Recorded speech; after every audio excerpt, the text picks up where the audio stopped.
ધ્યાન રાખવું જેથી તમારા બાળકનું ફોર્મ છે એ રિજેક્ટ ના થાય. તો તેમની સંપૂર્ણ માહિતી આજના વિડીયોમાં આપવાના છે. એની પહેલાં અમારી ચેનલમાં પહેલી વાર આવ્યા હોય તો ચેનલને સબસ્ક્રાઈબ કરી દેજો, જેથી એડમિશનની સંપૂર્ણ માહિતી છે એ સૌથી પહેલાં તમારા સુધી પહોંચી શકે. તો ચાલો મિત્રો, આપણે આજનો વિડીયો શરૂ કરીએ. તો ફોર્મ ભરવા માટે છે એ તમારી પાસે જે કોઈ પણ વેબ બ્રાઉઝર હોય તો તેમાં તમારે સૌપ્રથમ તો RT.org ગુજરાત સર્ચ મારવાનું રહેશે, અથવા છે એ વિડીયોના ડિસ્ક્રિપ્શનમાં પણ તેમની લિંક આપેલી છે, તો ત્યાંથી તમે RTની વેબસાઇટ ઉપર પહોંચી જશો. તો RTની વેબસાઇટ ઉપર હોમ પેજ ઉપર આવશો તો તમને અગત્યની સૂચના જોવા મળશે કે વર્ષ 2025-26 માટે છે એ તમે ઓનલાઈન ફોર્મ 28/2/2025થી લઈ અને 12/3/2025 સુધી છે એ રાત્રિના 12 કલાક સુધી તમે આના માટે ઓનલાઈન ફોર્મ ભરી શકશો. ત્યારબાદ તેમાં છે એ ડોક્યુમેન્ટની માહિતી આપેલી છે, તો તેમનો તો આપણે અગાઉ વિડીયો બનાવી અને ચેનલમાં મૂકેલો છે. જે મિત્રોએ ના જોયો હોય તે ચેનલમાં જઈ અને તે વિડીયો જોઈ લેજો. ત્યારબાદ તમે જ્યારે ઓનલાઈન ફોર્મ ભરી લો છો ત્યારે તમને એક પ્રિન્ટ મળે છે. તો એ પ્રિન્ટ છે તમારે કોઈપણ જગ્યાએ જમા કરાવવા જવાની નથી. હાલમાં એ પ્રિન્ટ વાલીએ તેમની પાસે રાખવાની છે. જ્યારે તેમના બાળકને છે એ કોઈપણ શાળામાં એડમિશન મળે તો ત્યારે તેમની સાથે છે એ તે પ્રિન્ટ તમારે ત્યાં લઈને જવાની રહેશે. તો હવે ફોર્મ ભરવા માટે અહીંયા તમે નીચેની તરફ આવશો તો તમને 4 લિંક જોવા મળશે, RT 1, 2, 3 અને 4. તો તેમાંથી કોઈ પણ એક લિંક ઉપર તમે ક્લિક કરી અને RT માટેનું ઓનલાઈન ફોર્મ ભરી શકો છો. તો અહીંયા મેં RT 1 ઉપર ક્લિક કર્યું તો ત્યારબાદ તમારી સામે છે એક બીજું પેજ ઓપન થઈ જશે. તો ત્યાં તમને 2 ઓપ્શન જોવા મળશે કે એપ્લિકેશન નંબર શોધો અને નવી એપ્લિકેશન. તો અહીંયા નવી એપ્લિકેશન કરવા માટે છે એ તેના ઉપર તમારે ક્લિક કરવાનું રહેશે.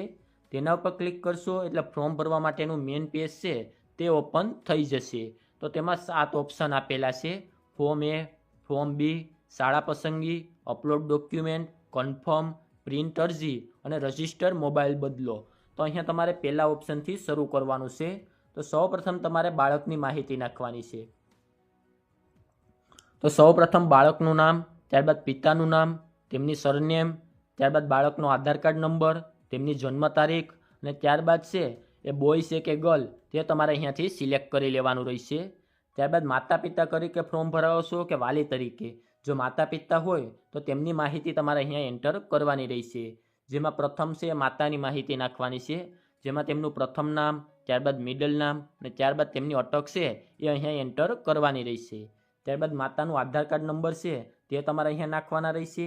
ત્યારબાદ તેમની શૈક્ષણિક લાયકાત, તેમણે છે એ ધોરણ 10 પાસ કરેલું છે, ધોરણ 12 કરેલું છે, ગ્રેજ્યુએશન, પોસ્ટ ગ્રેજ્યુએશન, ધોરણ 10 કરતાં ઓછું ભણેલા છે કે અભણ છે તે અહીંયાથી તમારે સિલેક્ટ કરી લેવાનું રહેશે.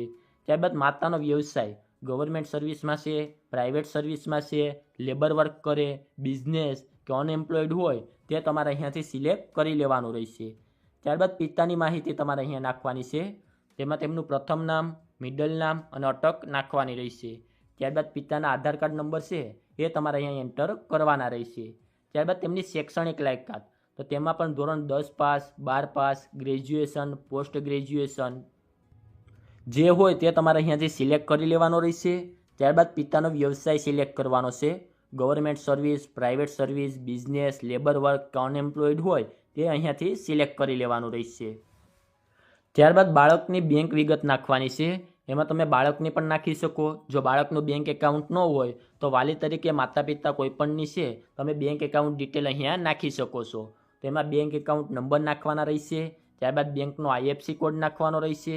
જે બેંકમાં છે એ એકાઉન્ટ હોય તે બેંકનું નામ લખવાનું છે. ત્યારબાદ કઈ બ્રાન્ચ છે તે લખવાનું રહેશે અને એકાઉન્ટ હોલ્ડરનું નામ લખવાનું રહેશે.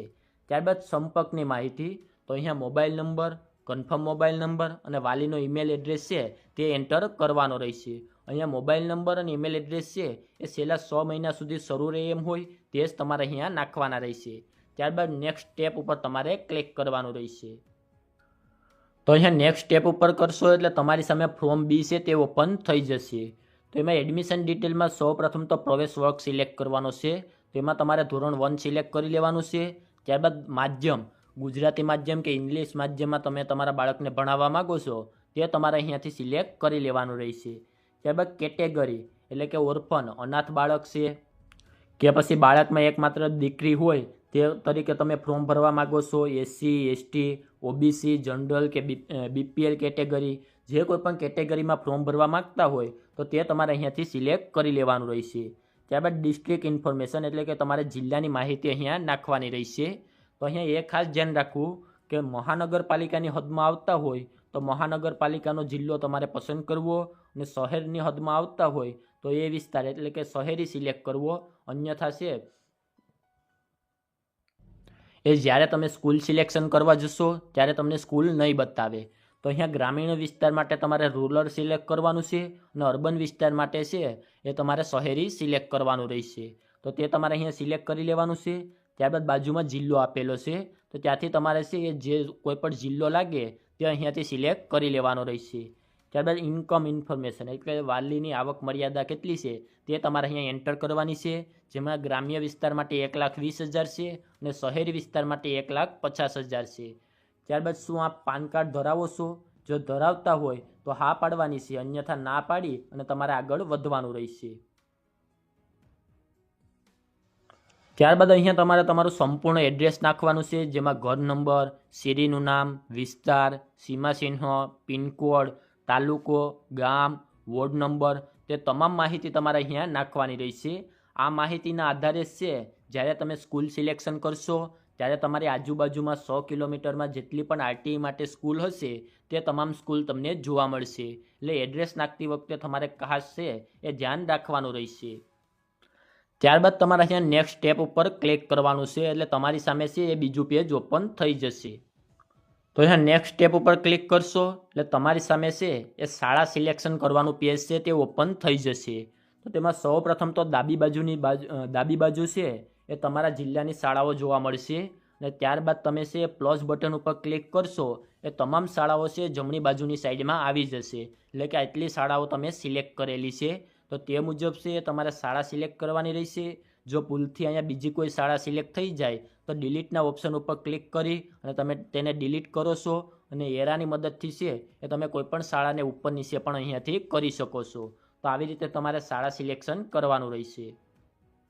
અને અહીંયા ડાબી બાજુની છે એ તમે જે એડ્રેસ નાખ્યું હશે તે મુજબ જ તમારા ઘરથી 100 કિલોમીટરના રેડિયસમાં જેટલી પણ આરટીઈની શાળા હશે તે તમામ શાળાઓ તમને અહીંયા જોવા મળી જશે. તો શાળા સિલેક્શન થયા બાદ તમારે અહીંયા નેક્સ્ટ સ્ટેપ ઉપર ક્લિક કરવાનું રહેશે. તો તેના ઉપર ક્લિક કરશો એટલે તમારી સામે છે ડોક્યુમેન્ટ અપલોડ કરવા માટેનું પેજ છે તે ઓપન થઈ જશે. તેમાં તમે જે કેટેગરીમાં ફોર્મ ભર્યું હશે એ મુજબના ડોક્યુમેન્ટ અપલોડ કરવાના રહેશે.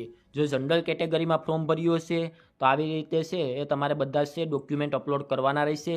એમાં થોડા ડોક્યુમેન્ટ છે બધા માટે સામાન્ય રહેશે, જેવી રીતે કે address proof, birth certificate, income certificate, પછી ફોટો, સાઇન, એવી રીતના ડોક્યુમેન્ટ છે એ બધા માટે સેમ રહેશે. જો તમે ઓર્ફન બાળક એટલે કે અનાથ બાળક તરીકે ફોર્મ ભર્યું હોય તો તેમનો દાખલો તમારે છે એ અલગથી અપલોડ કરવાનો રહેશે. ચાઇલ્ડમાં એકમાત્ર દીકરી હોય તે કેટેગરીમાં ફોર્મ ભર્યું હોય તો તેમના માટેનું પ્રમાણપત્ર અલગથી અપલોડ કરવાનું રહેશે, તે ડોક્યુમેન્ટ અલગ રહેશે. અને ડોક્યુમેન્ટ અપલોડ કરવા માટે તમારે ખાસ એ બાબતનું ધ્યાન રાખવાનું છે કે જ્યારે તમે ડોક્યુમેન્ટ અપલોડ કરો ત્યારે ડોક્યુમેન્ટ છે સારી રીતે વસાય એવા હોવા જોઈશે. જો ઝાખા ડોક્યુમેન્ટ તમે અહીંયા અપલોડ કરશો તો તમારું ફોર્મ છે રિજેક્ટ કરવામાં આવશે. અને ડોક્યુમેન્ટની સાઇઝ છે એ 450 કેબીથી વધારે ના હોવી જોઈએ. તમે પીડીએફમાં, જેપીજીમાં, પીએનજીમાં કે જેપીઈજીમાં કોઈ પણ કેટેગરીમાં છે એ ડોક્યુમેન્ટ બનેલા હશે તે અહીંયા અપલોડ કરી શકશો. તો ડોક્યુમેન્ટ અપલોડ કરવા માટે છે અહીંયા લિસ્ટમાંથી તમારે તે ડોક્યુમેન્ટ સિલેક્ટ કરવાનું રહેશે. ત્યારબાદ ચૂઝ ફાઇલ ઉપર છે એટલે ડોક્યુમેન્ટ તમારા મોબાઈલમાંથી કે કોમ્પ્યુટરમાંથી સિલેક્ટ કરી અને સબમિટ બટન ઉપર ક્લિક કરવાનું રહેશે. એટલે તમારું ડોક્યુમેન્ટ તે અહીંયા અપલોડ થઈ જશે. જે ડોક્યુમેન્ટ તમે અપલોડ કરેલા હશે તે તમને તમામ અહીંયા જોવા મળશે, અને વ્યૂ ઉપર ક્લિક કરી અને તે ડોક્યુમેન્ટ તમે અહીંયાથી જોઈ શકશો. જો ખોટું ડોક્યુમેન્ટ અપલોડ થયું હોય તો ડિલીટ ઉપર ક્લિક કરી તમે ડિલીટ કરી શકો છો અને ફરીથી તેને અપલોડ કરી શકો છો. ત્યારબાદ તમારે નેક્સ્ટ સ્ટેપ ઉપર ક્લિક કરવાનું રહેશે. ત્યારબાદ તમે નેક્સ્ટ સ્ટેપ ઉપર ક્લિક કરશો એટલે કન્ફર્મ વાળાનું છે પેજ તે તમારી સામે ઓપન થઈ જશે. તેમાં તમારી બધી જ ડિટેલ તમને જોવા મળશે. તે ડિટેલ તમારે સારી રીતે જોઈ લેવાનું છે અને ત્યારબાદ તમારે કન્ફર્મ ઉપર ક્લિક કરવાનું રહેશે, એટલે કે તમારું ફોર્મ કન્ફર્મ થઈ જશે. તે થઈ જશે ત્યારબાદ તમારે પ્રિન્ટ એપ્લિકેશનમાં જઈ અને તમારા એપ્લિકેશન નંબર અને બાળકની ડિટેલ નાખી એટલે કે ડેટ ઓફ બર્થ નાખી અને તમે તેની પ્રિન્ટ મેળવી શકશો. આ પ્રિન્ટ છે તમારે કોઈપણ જગ્યાએ જમા કરાવવા જવાની નથી. તે તમારી પાસે રાખવાની છે. કોઈપણ જગ્યાએ જમા કરાવવા જવાની નથી. તે તમારી પાસે રાખવાની છે. જ્યારે પણ કોઈપણ શાળામાં તમારા બાળકને એડમિશન મળે ત્યારે તમારી સાથે છે તેમને લઈ જવાની રહેશે. ત્યાં સુધી તમારે કોઈપણ જગ્યાએ છે તેમને જમા કરાવવાની નથી. અને ફોર્મ ભરતી વખતે તમારે બધા જ ડોક્યુમેન્ટ છે એ અપલોડ કરતી વખતે ઓરિજિનલ ડોક્યુમેન્ટ અપલોડ કરવા. બાકી તમારા બાળકનું ફોર્મ છે એ રદ થઈ શકે છે. ત્યારબાદ હવે તમને ફોર્મ ભરતી વખતે કોઈ પણ પ્રશ્ન હોય તો તમે જિલ્લા વાઇઝ છે અહીંયા સ્ક્રીન ઉપર હેલ્પલાઇન નંબર જોઈ શકો છો. તેમાંથી તમારે જે કોઈ પણ જિલ્લો હોય તે મુજબ તમે તેમાં કોલ કરી અને માહિતી મેળવી શકો છો. તો અહીંયા બધા જ જિલ્લાના છે એ હેલ્પલાઇન નંબર આપેલા છે. તો એ મુજબ છે તમારે સ્ક્રીન ઉપરથી તમારે જે કોઈ પણ જિલ્લો લાગે તો તેમના હેલ્પલાઇન નંબર જોઈ લેવાના છે. અને આવી રીતે છે એ તમારે ઓનલાઈન ફોર્મ ભરવાનું રહેશે. જો આને લગતો બીજો કોઈ પ્રશ્ન હોય તો નીચે કોમેન્ટ બોક્સમાં જણાવી દેજો. ત્યાં તેમનો જવાબ આપી દઈશું. અને આજના વિડીયોમાં આપવામાં આવેલી માહિતી સારી લાગી હોય તો વિડીયોને લાઇક કરી દેજો.